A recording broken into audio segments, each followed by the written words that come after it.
It's a scene that hasn't changed very much since 1950. The uniquely shaped speedway at Darlington, South Carolina, the first of the NASCAR super speedways. And on Saturday afternoon, late in the day, the drivers climb in their cars and roll out onto the track for one last practice session. Happy hour.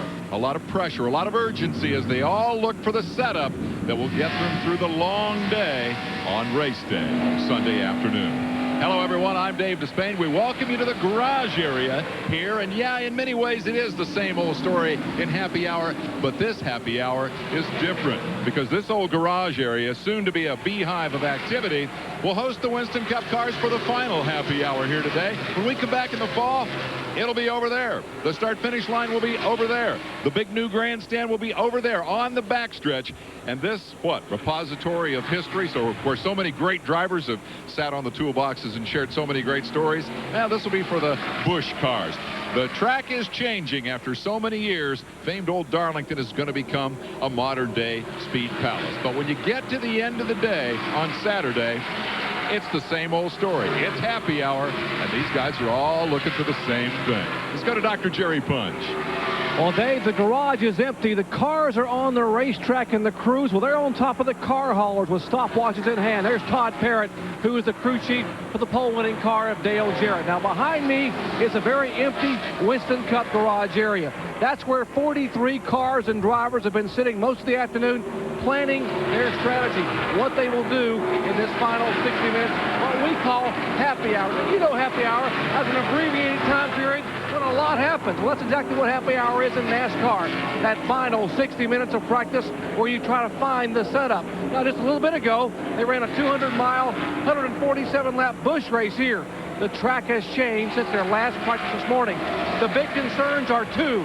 Number one, tire wear. How will the tires hold up in this session? And that will predict how they will hold up tomorrow during a 400-mile race. And number two, fuel mileage. Last year at Darlington, in this race, it came down to a 70-lap run for fuel. And remember, this is the first time they have come to Darlington with the cold air boxes on the cars, and that will significantly affect fuel mileage.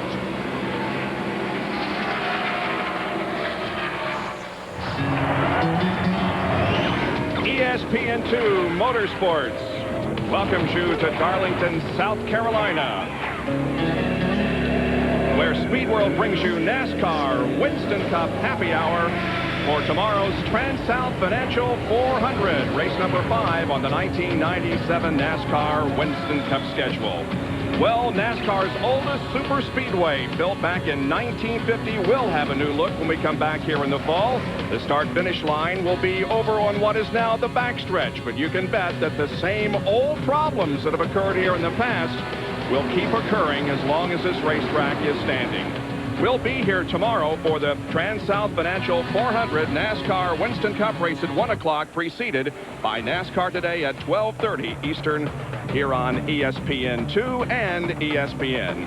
Hi, everyone. I'm Bob Jenkins, along with Benny Parsons and Ned Jarrett. Ned, you've driven here a lot. Now, is this track going to change when they move the start-finish line across the way? No, the track's not going to change, Bob. It'll be the same old Darlington. It'll still be tough to get around. You know, what you used to say, well, I got to get that thing feeling better going into turn 1. Well, it'll be turn 3 the next time we come here. And as far as today is concerned, there's going to be a weather change between now and tomorrow when we race. How is that going to affect the drivers? It's going to affect them a great deal. You know, right now they're running around the racetrack trying to get that perfect setup for this old racetrack. But if the weather does come in like they're predicting and it cools off 15, 20 degrees, and there's no rain in the forecast, but if it should cool off 15, 20 degrees, then all the work they're doing today, they'll probably have to redo tomorrow during the 400-mile TranSouth Financial 400. Mark Martin there in the middle of a 3-car battle on the backstretch. Mark Martin is qualified 5th for this race and will jump inside the Valvoline Ford and ride with him. He was good in practice this morning, Bob. Made some long runs. And what they're trying to do is get those cars set up where they feel comfortable. They're not as much concerned about speed now as they are getting that car to where it feels comfortable so that there's not too much pressure on any tire on the car, because tires are so important at this racetrack. They can go away in a hurry because of the abrasive asphalt here. And so they want to get those cars set up just perfectly so they can be good on long runs.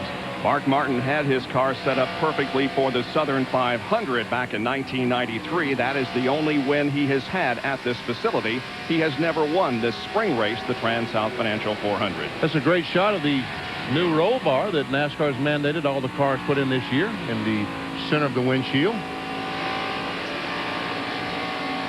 I even see that Mark Martin has some windshield braces. I don't think I have seen these before. See these little... He's got 3 windshield braces in there as well. There's a lot of pressure on these windshields, especially on high-speed racetracks.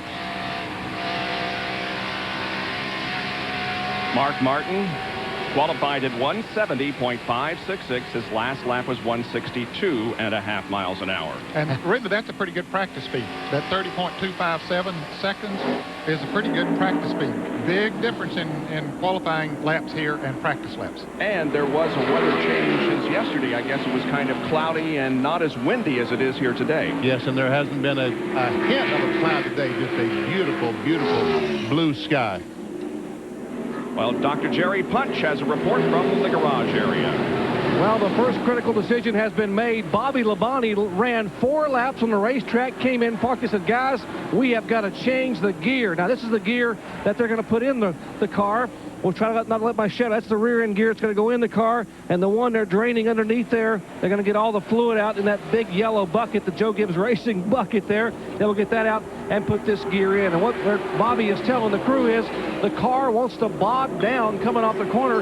He jumps back in the throttle and the car bogs and hesitates and then begins to pick up. And that's why they want to change the gear. Let's see if we can go up here just for a moment as Bobby Labonte now talking with Jimmy Maycar, his crew chief. And Bobby, didn't take you guys long to decide you wanted to change a gear in the car. Yeah, we just trying something we haven't tried here before, and this is the time to try it, and didn't quite work as good as we thought, so we're going to try and get back to where we were before. Pretty pleased with the way the car was running. You've always run this track so well. Twice last year, you didn't qualify that well, but ended up having good finishes. Yeah, I love Darlington. It's a lot of fun to drive. It's a big challenge, but you know, it's just you're right on the edge all the time, and we do run pretty good here, and this team always runs good here. With Dale Jarrett drove it, they were always fast here, so got a good setup for here. We just got to fine-tune it some. Bobby Labonte finished second to Jeff Gordon in this race a year ago, and as he said, he loves this racetrack, and maybe for the first time in a long while, Dave, they can put a Pontiac in victory lane.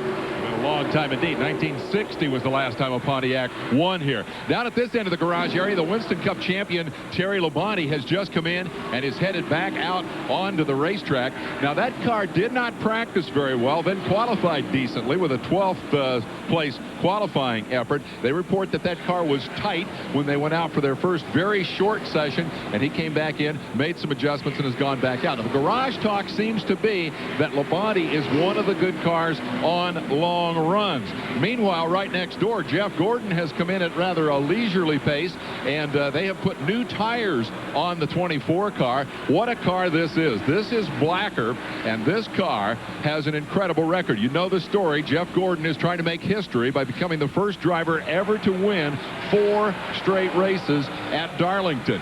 This is the car with which he has won the previous 3. But more than that, it's also won 3 straight at Dover. It won at Pocono last year. It was the first Monte Carlo built by Hendrick Motorsports. Ray Evernham, the crew chief, likes this weapon, and Jeff Gordon, the driver, feels pretty confident that this might be the machine that could take him to an historic first ever 4th consecutive victory lane here at Darlington.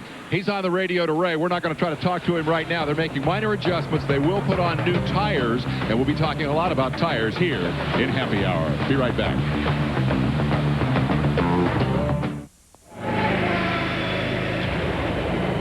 ESPN2's coverage of the Happy Hour from Darlington Raceway being brought to you by Daytona USA, the ultimate motorsports attraction.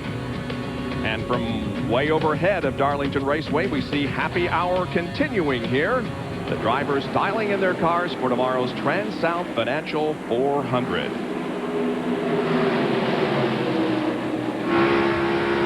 Riding along with Hut Strickland. That's going in turn 3 here at the Daytona International Speedway. Let's see if the sun is a problem as we go down in turn 1. He comes off 4, and we see some sun, some brightness coming in the windshield, and Hut drives down in the corner, and Nope, right now visibility is still pretty good. This is Darlington, by the way, not Daytona. It's all right. I'll do that. Ricky Rudd is not feeling well this weekend, and as to whether he can go the entire 400 miles tomorrow, we don't know right now, but Ricky has been a little under the weather. And he has made preparations in case he doesn't feel like going the whole way. Elton Sawyer has practiced his tied forward and will be ready to stand by if needed. Lake Speed had a great qualifying effort yesterday, clocking in 11th quick. Here's Dr. Punch. You know, Bob, everyone was surprised that Lake Speed qualified so well, but they had tested here in Lake. So this is my favorite racetrack. He loves coming to Darlington. Remember, back March 27th, 1988, he surprised a lot of people. His first and thus far only Winston Cup win came here at this racetrack in Darlington, driving his own Oldsmobile. And that was back a few years ago. But of course, Lake Speed, thanks to cars running awfully well, he heads back on the racetrack. Meanwhile, back in the garage area, we're over here beside the Exxon Ford of Jeff Burton. And Jeff, you just ran a whale of a race in the Busch Series, finished second. What did you learn in that race that you're going to be able to apply to the Winston Cup car? Well, today is a lot hotter than it's going to be tomorrow, so we think we learned something, but you got to be careful because I think the weather's supposed to be like 15 degrees cooler tomorrow. So at Darlington, that's a big difference. Darlington gets really slick when it gets hot. If it cools down tomorrow, and if you make your car really good today, you might not work well tomorrow. So we've got a little balancing act right now. The Winston Cup car is good. It's not perfect. It's pretty good, but we got to work a little bit more in case it's not cool, where we'll be okay. Now, with the temperature change tomorrow, how do you predict? What are they doing with the race car? They're making some minor changes or measuring some things. Anything drastic they're going to do with the car right now? Well, what we're going to do now is it's all about fuel. So we had a list of options that we wanted to try before we started. We changed a lot of shock absorbers. We're going to change some rear springs. And just go see how it feels. We don't really care how fast it'll run. We only care what it feels like. So if it feels good to me, it'll race good. All right, what you're watching right now are some of Jack Roush's engine guys. There's Jack Roush at the front of the car. He is orchestrating this, so overseeing what's happening here. They're going to take the plugs out and check the plugs. That's what's happening down here in the X-side pits. Meanwhile, up near Dave Despain, another guy who impressed them big time in qualifying is Ricky Craven. And Ricky Craven's number 25 Budweiser Chevrolet is getting a shock absorber change, as you can see, up close and personal. Good work there, Brad. The driver, meanwhile, really likes this racetrack and probably likes it even better after qualifying second here yesterday. First of all, was that qualifying run a surprise for you, Ricky Craven? No, you know, I've always enjoyed this place. And, I want my fastest lap to be on qualifying. Everybody's happy. Let's talk about happy hour. You got out with a smile on your face. Is this all pretty routine? What are you looking for with the new shocks? What are you changing? What's the objective for the next 60 minutes?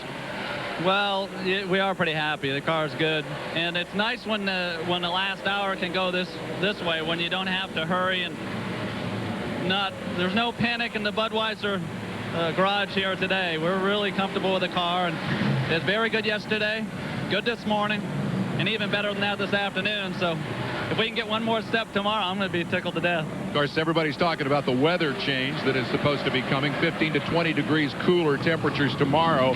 What do you do today to try to anticipate that and be good for tomorrow? Well, it's a good point. You know, the weather's going to change, but the track won't. This place chews up the tires. The tire temps on these Goodyear Eagles are going to be extremely high, regardless of the outside temperature. So if we're comfortable this afternoon, I really feel good about tomorrow. Okay, man, we'll let you get back to work. We appreciate it. By the way, he says that the reason he likes this racetrack so much is that it is so challenging. And at the end of the day, whatever you go home with, you definitely feel you earned it. So for now, Craven is happy. His teammate Terry Labonte is back out. And to update Jeff Gordon briefly, the run that you guys should be seeing right now is a 20-lap run on sticker tires and a fuel check. So that's what Jeff Gordon's up to at the moment. Jeff Gordon has only raced 8 times here at Darlington, and he has won 3 of them. It seems like every time we come to a Winston Cup race, at least twice this year, he is going for a record. He was going for a record at Richmond, trying to become the first driver to win 3 consecutive races at the beginning of the season, and now he's trying to become the first driver to win 4 races in a row here at this facility. And there we see he slowed down 1 1/3 seconds from his qualifying run. But that is not unusual. When you take off the qualifying package. Plus, here, the cars slow down, kind of like Atlanta. The cars slow down almost each and every lap. You go around the racetrack, the car gets slower and slower as Jeff Gordon goes on to Bobby Hillin. And, you know, a little bit ago, Jeff Burke said something that I'd like to expand upon. He said, we're not looking for speed right now, we're looking for feed. And if it feels good to me, it will race you. And, you know, they spend millions of dollars on these race cars, and they have computers, and we have wind tunnels and dynamometers. But the final say is what the driver says. He says it's got not enough horsepower. You know, the shocks are wrong, the springs are wrong. That is the final say on the race cars, and that's why the drivers are so very, very valuable to these teams. And speaking of feeling good, a guy who was really feeling good, being in the points lead and the pole sitter for tomorrow's race, Dale Jarrett. Here again is Dr. Punch. Thank you, Bob. And DJ has climbed out of the Ford Credit Ford Thunderbird. And Dale, we're talking about the fact that your dad upstairs and Benny Parsons saying right now everyone's not only looking for speed, but they're primarily looking for comfort in these race cars. Yeah, as much as you can get around Darlington. This is a tough racetrack. 400 miles is a long time. Certainly speed, yeah, you want to go fast, but you want something that's more going to be comfortable for a long period of time, 50 or 60 laps, and that's what we're working on right now. Car's reasonably fast, but a little too loose to race that way for very long, especially if I was having to race some other people. So we're really trying to get the car to where I feel like I can get around here and race people for 400 miles. Well, Steve Allen and the crew are here working on the race car, but your crew chief, Todd Parrott, is up on top of the truck. What is he doing right now? Well, he's probably thinking about how he's going to make this car better for me. He's good about that. But he's also checking corner times. We work a lot with the corners to make sure, see where we're getting beat, if it's one end or the other that we need to work on a little bit more. He keeps a good eye on the competition for us. What about you? I know you watched the Busch Grand National race today. Ordinarily, you run this race at Darlington thinking you learn a lot on Saturday. You can apply to Sunday. This time you didn't. Do you regret not running today? Well, I think that Darlington is one of the places that it is good for me to run, and unfortunately it wasn't one of the races for the White Rain Ford this weekend. I learned a lot watching those guys there, and I've been pretty tired, been pretty hectic schedule so far this year, so it didn't really bother me to take the day off and relax a little bit. All right, DJ, good luck to you tomorrow. Thanks, Jerry. Hey, Art Jarrett's supposed to run well here. You know, his dad won in 65 by 14 laps. He would like to dominate like that tomorrow. The largest margin of victory ever here at Darlington, turned in by his father, Ned. Well, Dale has a 29-point advantage on Terry Labonte in the point standings entering this race. Mark Martin 70 to behind, Jeff Gordon 72, Bobby Labonte 101. In the second five, it's Rudd, Craven, Burton, Hamilton, and Jeff Bodine. Jeff Gordon is still on that long run that Dave Despain told you about. He's on a 20-lap run. We will tell you more about that when we return to Happy Hour for the TranSouth Financial 400 at Darlington. Back at Darlington, where tomorrow's second-place starter, Ricky Craven in the Bud Chevy, goes back out onto the racetrack as Happy Hour for tomorrow's TranSouth Financial 400 continues. Mark Martin pulling out ahead of Ricky. And here comes Dale Earnhardt out of the garage area, and this has not been a good weekend at all for Dale Earnhardt. Qualified on Friday afternoon, did not have a particularly good qualifying run. I talked to some of the crew, and they said the car felt pretty good to him, just did not run very fast. But if the car felt pretty good to him, just didn't run fast, I would think the car would run well here at the Darlington Raceway. But he's got an awfully long ways to go, starting back in 43rd spot. Tomorrow's ninth place starter, Sterling Marlin, coming out in the Kodak Film Chevy.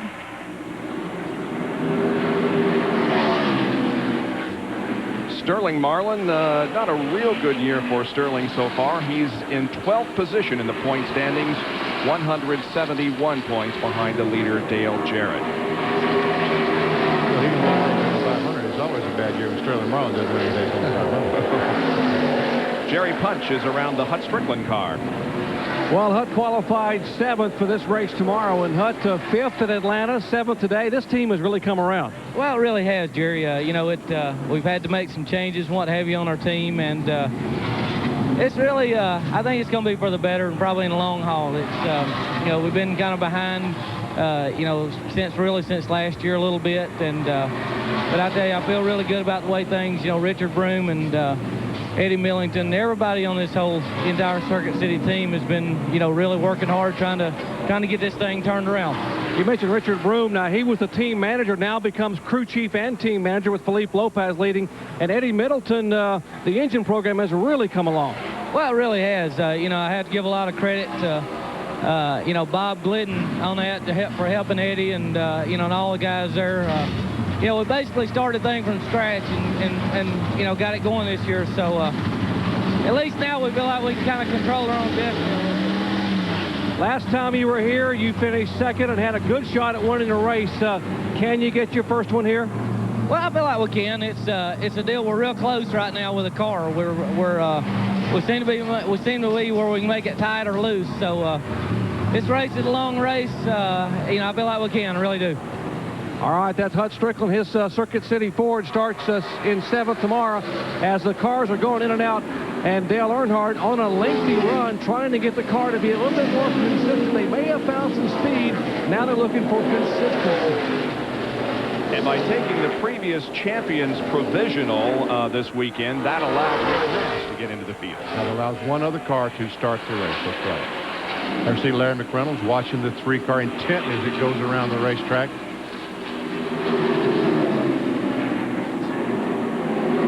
The 42 car, which is normally driven by Joe Nemechek, will be driven in tomorrow's race by Phil Parsons. Joe, of course, is not here this weekend because of the death of his brother, John, yesterday morning in the hospital in Miami. And viewing, by the way, will be in Lakeland, Florida at the Heath Funeral Home from 5 to 8 on Sunday. The funeral and mass at 10 a.m. Monday at St. Joseph Catholic Church in Lakeland, and then a memorial service will be held Tuesday at 7 o'clock at the Mooresville Citizen Center in Mooresville, North Carolina. And of course, all of us express our condolences to the Nemechek family. Very much so.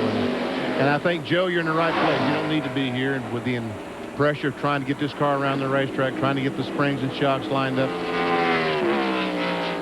It's a sad situation. Certainly our prayers and best wishes go out to them. Phil Parsons doing a good job in the Bell South Chevrolet number 42. He'll start in the 29th position tomorrow. Here's Ernie Irvin and Dale Earnhardt coming off quarter number 4 onto the main straightaway. Ernie Irvin starts 8th in tomorrow's race.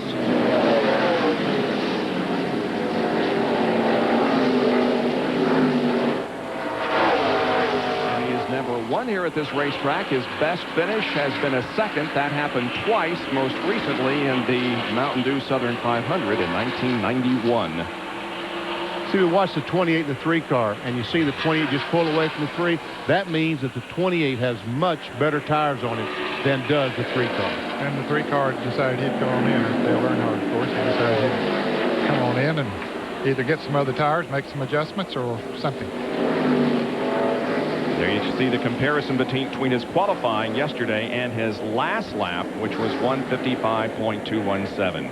But he was backing off on that last lap because that was considerably slower than he should be running.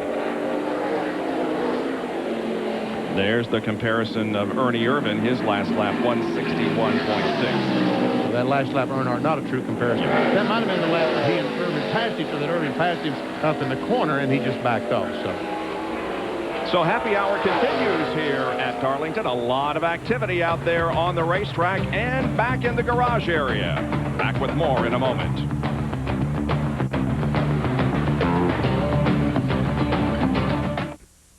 From high overhead Darlington Raceway, again, you can see the configuration of this track in its egg shape, and the overhead shot is courtesy of the Pennzoil Copter Cam, and we appreciate those great shots that are coming from up there over the racetrack.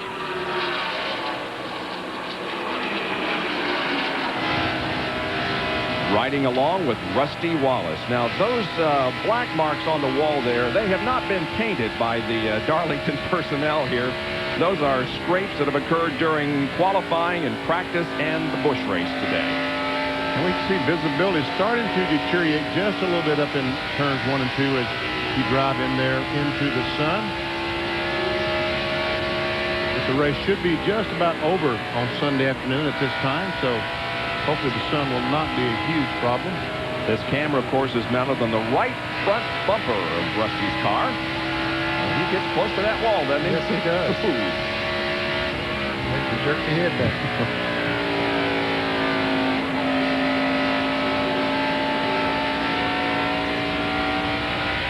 And it even revolves. Yep. Wow. And that lettering flashes by awful quick when they're up to speed. The signs go by quickly. If he were to go that fast on a street, you know, with light poles, telephone poles alongside, they'd look like picket fences. Let's check in with Dave Despain, who's down with Bill Elliott. And Bill Elliott's car, as you will note, has on sticker tires. They just closed the hood, getting set to go out. The sticker tires are significant. The tire wear here is substantial, as we've talked about, and that presents a special problem for happy hour. You go out, you make a long run. You want to make an adjustment. You make the adjustment on the car, but at the same time, you've worn the tires out so badly, you come back in, you've got to put sticker tires on. Now you've got two changes to try to analyze. The change that you made to the setup and the new sticker tires. So you have to run a while on the new tires to get back to your baseline and be able to compare the chassis setup. It's a bit of a complication, and some of these guys expect to go through as many as 3 sets of tires during happy hour. That's pretty unusual on the Winston Cup Tour. It happens here at Darlington because this place really wears out tires. Dale Jarrett is on a long run. They raised the track bar and lowered the air pressure just a little bit. The car was just a tiny bit tight. He was generally happy with it. So there's Dale Jarrett on the racetrack as $1 Million Bill Elliott tries to get back in $1 Million form. This is where he won that Winston Million back in 1985 during the Mountain Dew Southern 500.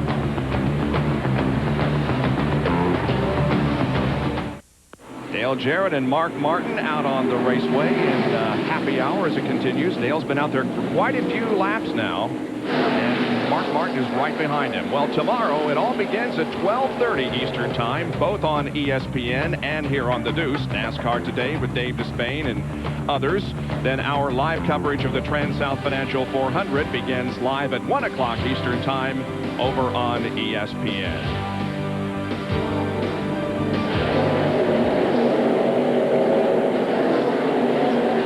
Jerry Punch is down with Richard Childress, car owner for Dale Earnhardt.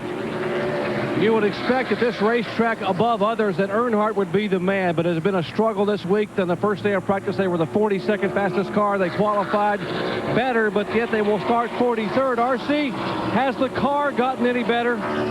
Yeah, we made some real good runs this morning. We made some pretty good runs this afternoon. We're still chasing a few things. We just got to do our best and keep digging. Was it the setup that put you behind a little bit, or the fact that they totally rebuilt this race car? Well, we don't know. We just got here, had some problems with the steering box and all. We missed the whole first practice, basically, and we just started out a little behind. The team, though, seems to really have pulled together this week. You would think a lot of people would get frustrated and throw up their hands saying, why aren't we winning? But this week they seem totally focused. Yeah, we all know what we got to do to get back. You don't fix nothing throwing your hands up. You just got to get in here and work.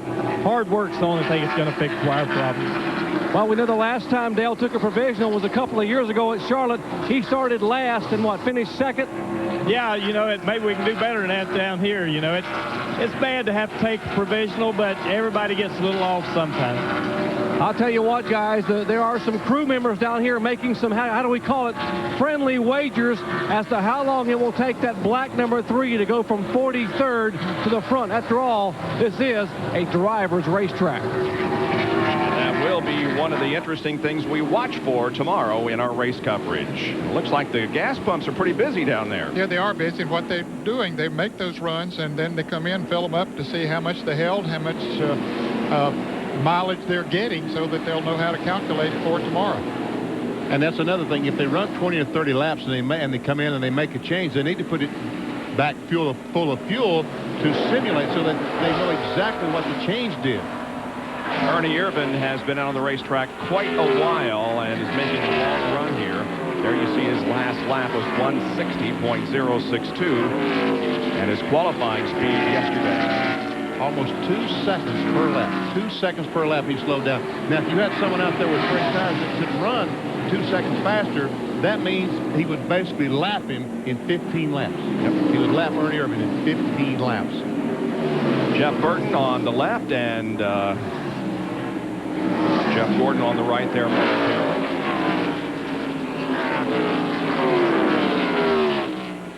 We caught this pass here just a couple of laps ago. Now, is this the type of pass that you want to make during happy hour?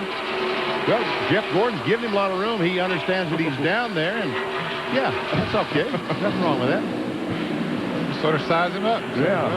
Where can it pass, and how will it affect the car?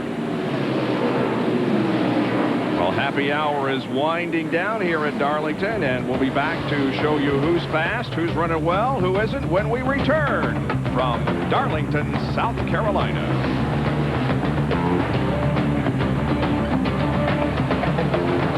A few minutes ago, we talked with Richard Childress, the owner of the cars driven by Mike Skinner and Dale Earnhardt, and now Earnhardt has taken the Goodrich service Chevy onto the racetrack. And the minutes are winding down here, so Earnhardt doesn't have a great deal of time to work anymore on this car. Well, he'll start 43rd, Bob, but I'll assure you that won't be a 43rd place car tomorrow. He'll come up to the back pretty good. Now, whether he can race some of those that qualified up front, time will tell. There's no doubt that Earnhardt tomorrow will pass some cars. Now, how far he'll get along before he starts running across competition, he will not be able to pass. He's yet to be seen. He might go all the way to the front. You just don't ever know. That's why we call it a race. He leads all active drivers with number of wins here at Darlington. He has been to victory lane 9 times on this racetrack. 6 times he has won this race, and 3 times he has won the Mountain West 100. She's running 30.850, 159.44. Ernie Irvin just a moment ago was running 30.72 right there. We saw Ernie Irvin on the long run a while ago. Doc, update us. Well, they had changed the front sway bar on the Texaco Haviland Ford. They put 4 sticker tires on the car, and he went back on the racetrack. Now he gets pulled back in the garage area. And Ernie, did the sway bar change help it a little bit? Does it handle better now?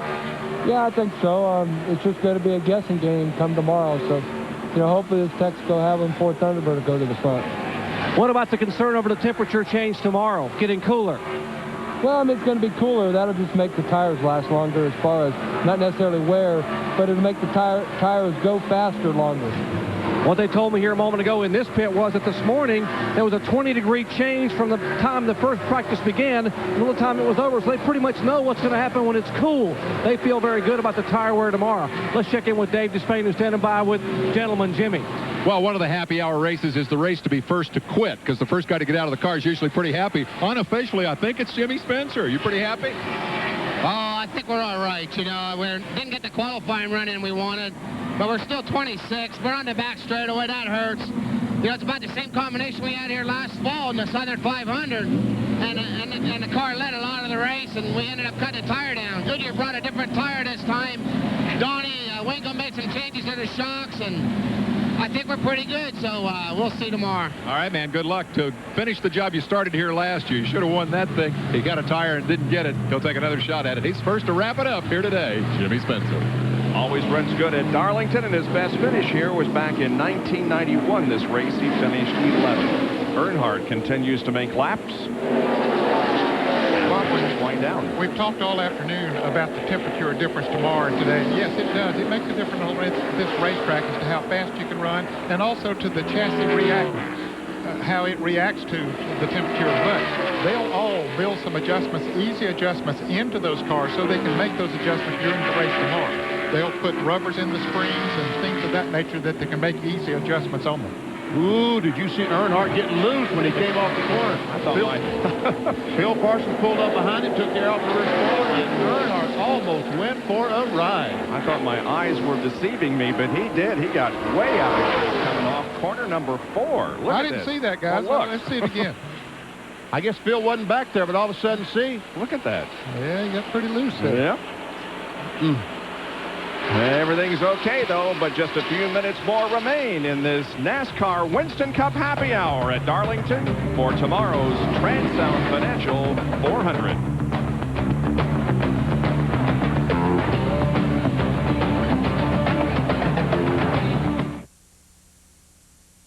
back at Darlington, and Jeff Gordon has apparently ended his happy hour. He's walking away from the garage area back to the hauler and stopping to sign an autograph on the way. His teammate Ricky Craven also out of his car and has completed his runs during happy hour. There he is, the guy that will start second tomorrow. Jerry? Well, a moment ago, you saw Jeff Gordon walking away. He was over here talking to teammate Ricky Craven and Andy Graves. Let me ask you, hey, Ricky, let me ask you. We saw Gordon over here. You guys were chatting, and all of a sudden we saw all kinds of hand signals up in the air. What were you and Jeff talking about? Well, we were just complaining to one another. You know, we're never satisfied, and we think we're real good. We're pretty excited about tomorrow, and Jeff's happy, but it's never enough. And it's tricky here because the tires go away so quick. Sometimes you can just be fighting a problem that you can't fix. You'd have a hard time playing poker. You're having a hard time keeping them smiling. You got to be awfully tickled. Another car's awfully fast. Good luck to you tomorrow. Hey, I've been happy all year. I'm really happy to be a part of this group, and want to thank Rick and Papa Joe and say hi to Rick and Linda back home. We miss them, but we're having a good time. All right. They hope to be able to pull it off tomorrow, as Gordon is on top of the hauler and Ricky Craven's on top of the world. He is ecstatic about how well this car is running and how well this car could run tomorrow. As happy hour is over, Dave, you caught it up with another driver. We've seen gear changes, spring changes, shock changes, spark plug changes, and we saw Michael Waltrip changing helmets all through happy hour. What's that about? Ever since I put on my helmet in Atlanta for the start of that race, my radios have been messed up. They've changed everything that hooks to the radio, to the helmet, every part of it.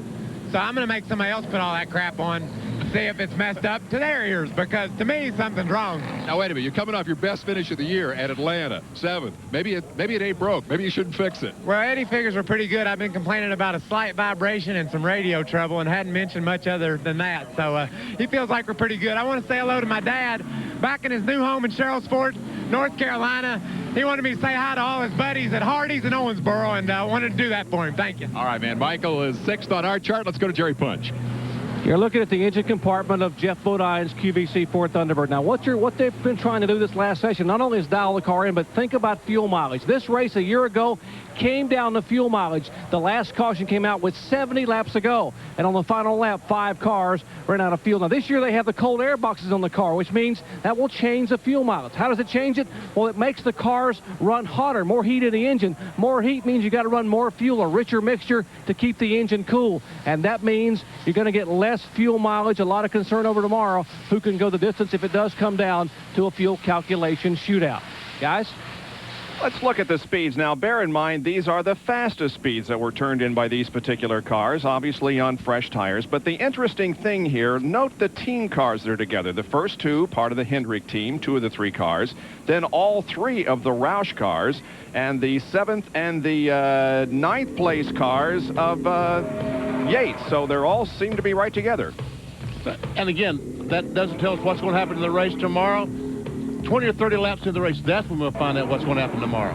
Let's go down to Dave Despain. Real quickly, last time we talked to Robbie Gordon, he was on the pole at Atlanta, and then you come here and struggle. What is going on? You know, the car we tested down here is the one we crashed in Texas, so we're struggling a little bit getting a handle on it, but we think we got a pretty good car for a long run. We just can't do a quick lap.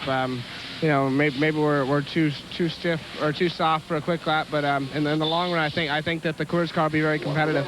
We'll be looking for that smile to come back tomorrow for Robbie Gordon, 2nd in the rookie standings. That's it from down here. Tomorrow at 12:30, as a matter of fact, NASCAR Today on the Deuce and on ESPN. The TranSouth Financial 400 at 1 o'clock Eastern Time on ESPN. We will see you then. This has been a presentation of ESPN, the worldwide leader in sports.